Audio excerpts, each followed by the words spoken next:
Hello, subscribers. Good afternoon. Today we have Mr. Kiran Sebastian, Fund Manager of Franklin Templeton Mutual Fund with us. Franklin Templeton Mutual Fund is coming out with the NFO, new fund offer, by the name Franklin Templeton India Multicap Fund. So Mr. Sebastian manages Franklin India Opportunities Fund, which is running very successfully. And also he co-manages Franklin Build India Fund. Earlier, before joining Franklin Templeton, he joined Franklin Templeton in 2015, 9 years before. Prior to that, he has worked with Agra Investment Management in India and MFS Investment Management in London. Mr. Sebastian holds an MBA from Oxford University, UK. He obtained his BTech honors from University of Calicut, Kerala. Franklin Templeton India is in India for the past 28 years, and they have a couple of schemes which are more than 30 years right now, and there are about 9 schemes which are more than 20 plus years. So they have a strong commitment to India, unlike other fund houses which have come and then exited India. They are here and they will remain here. Currently, Franklin Templeton manages more than 1 lakh crores of assets.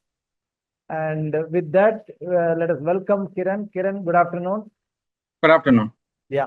So, Kiran, you also have a very short time tight schedule today with this NFO coming in. So, and we have some questions for our on behalf of our investors regarding this NFO. Particularly, we are going to speak only about this NFO today, not other market scenario and all those things. So with that, most of the time, when I see fund houses coming out with the NFO, they come out because they see an opportunity for investors to make money. And it is something different that you want to add a product in your bouquet that is different in your basket. But most of the time, they time the entry so that, when after 5 years or after 10 years, when the investor sees the since inception return, it is really good. They have made really a good profit. So is this the case in the current NFO also, Franklin Templeton India Multicap Fund NFO? So right now, what I can say is that India is in a very good place. So when you look at the outlook for India, among the large countries globally, we are one of the fastest growing. Currently, we are number 5 in terms of the GDP size. We are expected to be number 3 in a couple of years. From an economic standpoint also, we don't have a big inflation issue. We don't have current account issue. Politically, we are stable actually. We have continuity of policies. So compared to most of the other larger economies, we are actually in a very good place. And it also looks like we are in the recovery phase of an economic cycle. So the COVID shutdown or 2020 was like the bottom for the economy. And from then we are slowly recovering. And typically these economic cycles tend to be, 6 years, 8 years long. So when you look at what this means for the economy and the companies that participate in that economic growth, a lot of these companies will see recovery, cyclical turnaround, strong earnings growth. So that is the kind of environment we are looking at. And along with this, many new sectors are also likely to be created, right? Because you see that the government is stimulating manufacturing in many new sectors, be it defense components, be it electronics assembly, semiconductors, batteries for storage of power, electric vehicles. So many new sectors are also going to be created. So for the common man to participate in this growth, we need to have ownership in some of these businesses that will benefit from it. And so a mutual fund, especially a diversified mutual fund, would be the right vehicle to participate in that. And we think that investors will be better off, being invested in such a product with a long-term horizon. Okay. So, I can understand that. So the fund house is betting on the economy. I mean, almost all of us are betting on the economy. So Franklin is also seeing an upcycle from here because of the economic indicators, and hence investors can make money over a longer period. If they remain at least 5 plus years, if they remain in this type of fund. Okay, that's good.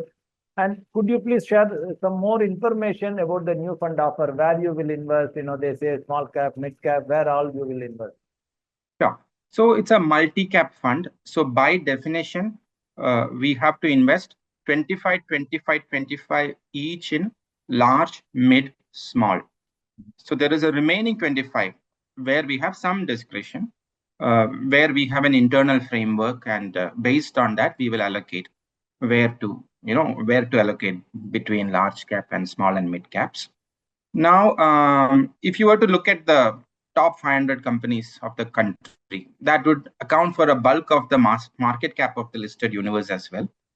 So roughly the top 100 names roughly add up to about 70% of the market capitalization of the overall country of this 500 stock universe.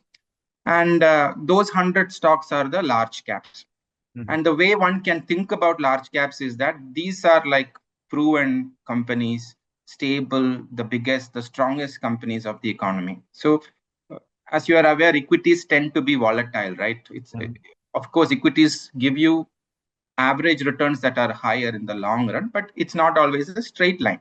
So, when you have periods of volatility, the large caps do better. They fall less and they give that stability to the portfolio.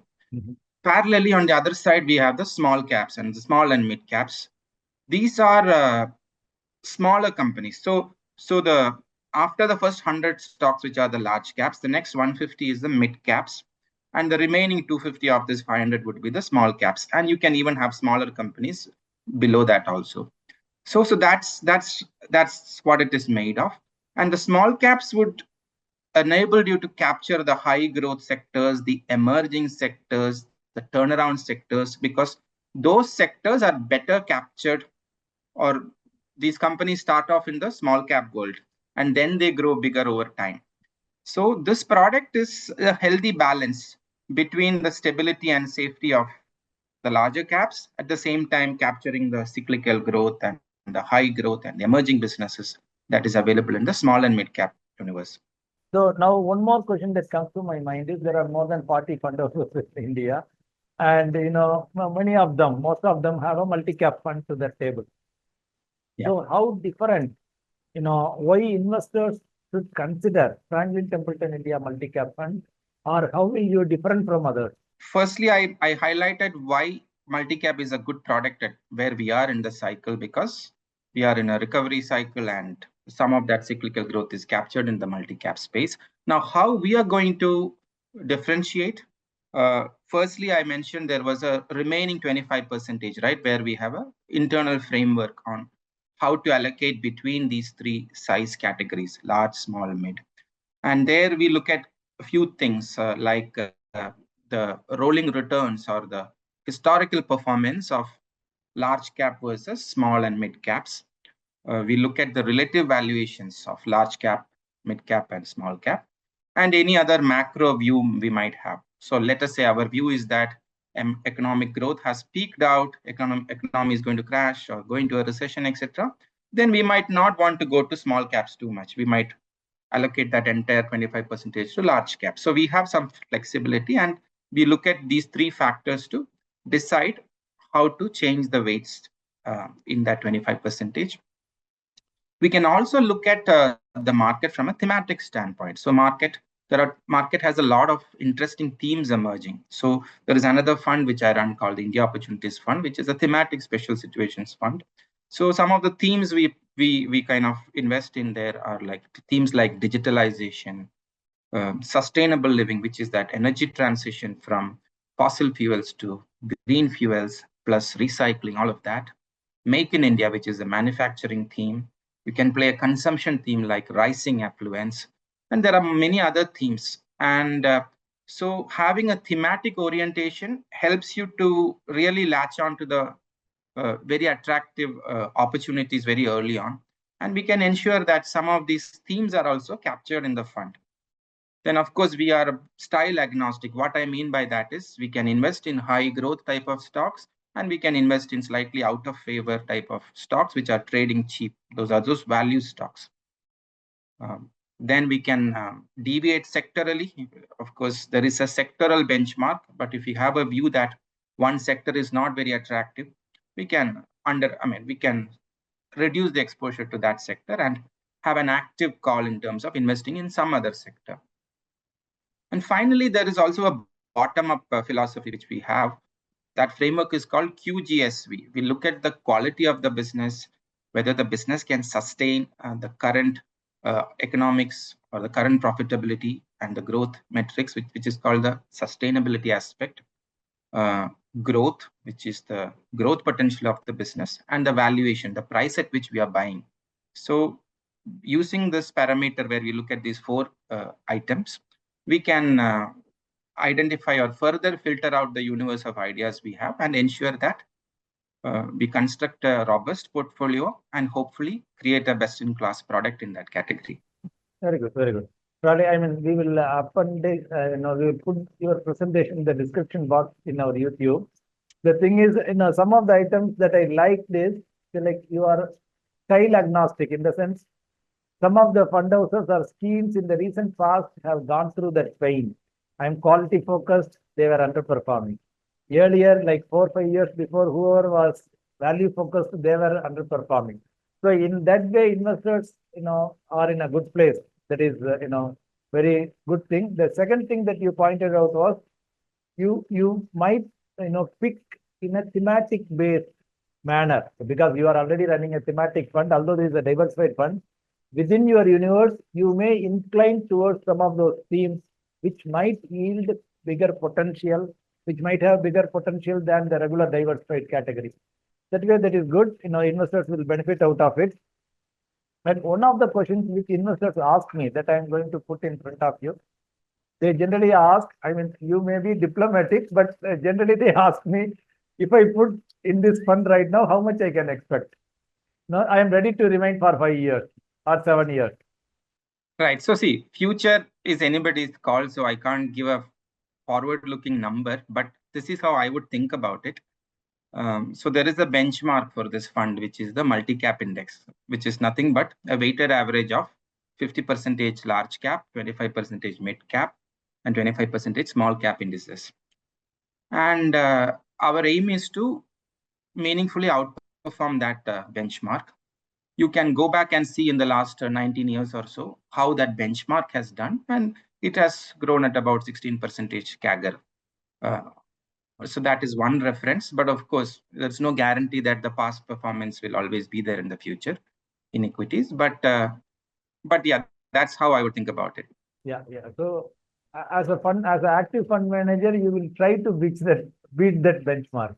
Yeah. Whatever it gives in the future, if it gives 15, you will at least give you will strive to give at least 1 or 2% more. There is the active fund manager's call. Anyway, that's good. So that gives a broad indication for the investors.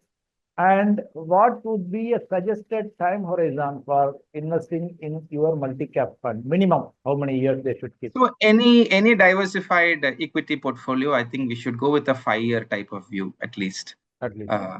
And the longer the better, because the magic is in the compounding. Yeah, definitely. So if a guy invests now in 2024, at least it is better for him to forget till 2029. So accordingly, let him plan. Yeah, that's a clear-cut, straight answer. And the one more thing, I just wanted your opinion. I don't want a broad view. The thing is, everyone is saying markets are overheated right now, and you are launching this fund, and there are other people also launching, different funds.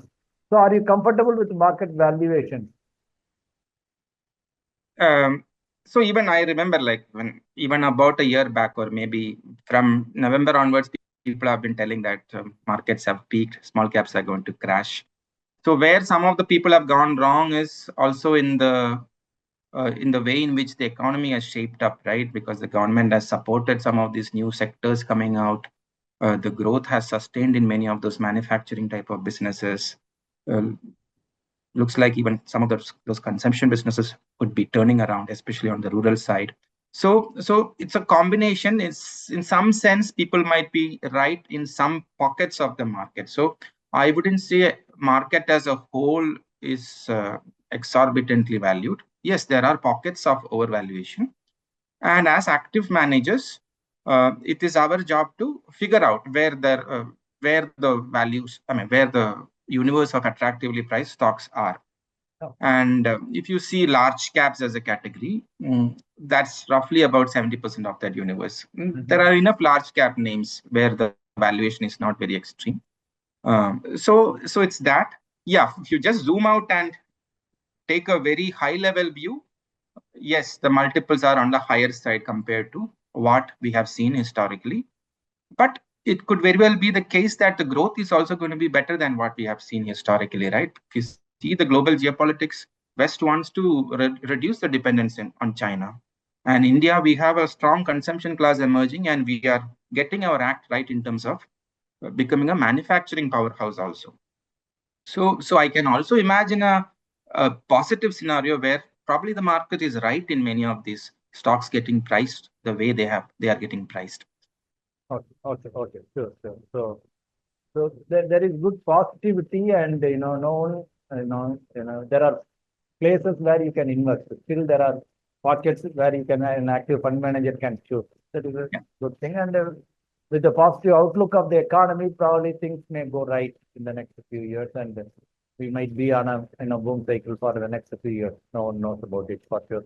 Anyway, so now the pertinent question is: there are 40 fund houses. Why I should choose, Franklin Templeton India? So as I highlighted, right? So our as a firm, clearly we are one of those really long-term focused players in the asset management industry. We have a history of around 76 years. I think we were set up in the year India got independence. Okay. And single-minded focused. Our only job is asset management. And we have been very early in coming to India, as you highlighted, right, 28 years. And we have been committed to this market through all the ups and downs. And during those years, we have brought so many best-in-class practices to the industry also, like SIPs and daily NAV. All of those things were introduced by Franklin in the Indian market. And we have run products in these large cap, mid cap, small cap categories with long vintages. Our large cap and mid cap products have a history of more than 30 years, and they have generated substantial wealth for the early investors. So it's a combination of a management and organization with commitment to creating long-term wealth for the investors, because our existence also depends on it. Coupled with a strong team which is very research focused and with strong processes and frameworks like the QGSP I highlighted.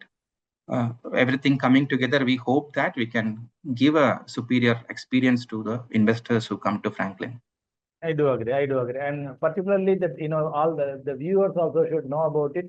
Franklin is the company which introduced this SAP system. I mean, as they call it as dollar cost averaging in ESA, they introduced this SAP system, and even before SEBI's categorization of mid cap, small cap, Franklin introduced this Franklin India Prima Fund as a mid cap focused fund, and then Franklin India Smaller Companies Fund like 15 years ago, if I am right.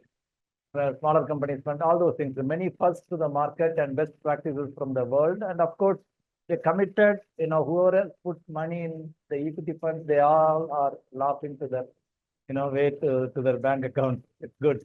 So what is the minimum amount for a normal investor? How much he or she can start with in this NFO? For fresh purchase, it is 5,000. For SIPs, it is around 500. Oh, just 5,000 and 500 for SIP. Yeah. That's good. So SIP even you have kept lower than other companies, 500 rupees, so that even the smaller customers can enter into it. Very good. Smaller investors. One more final question. Whenever I tell my investors that would please invest in mutual funds, they ask me, do you invest in mutual funds? So you being fund manager, are you putting some money into this NFO? So as you're probably aware, right, the fund managers have to mandatorily kind of invest 20% of their income in the funds which they manage. Over and above that, I might be adding a little bit more in this NFO. Very good. Yeah. Happy to hear that. Thanks for your time in this busy, tight schedule. All over you are roaming around the country, and you are starting from Chandigarh, I know it. Anyway, that way that's good, and best wishes for your NFO. Today is the first day, and 14 more days to go. Now, all the best. Thank you, and my greetings to all your viewers and subscribers, and I look forward to the support of you and your subscribers. Thank you.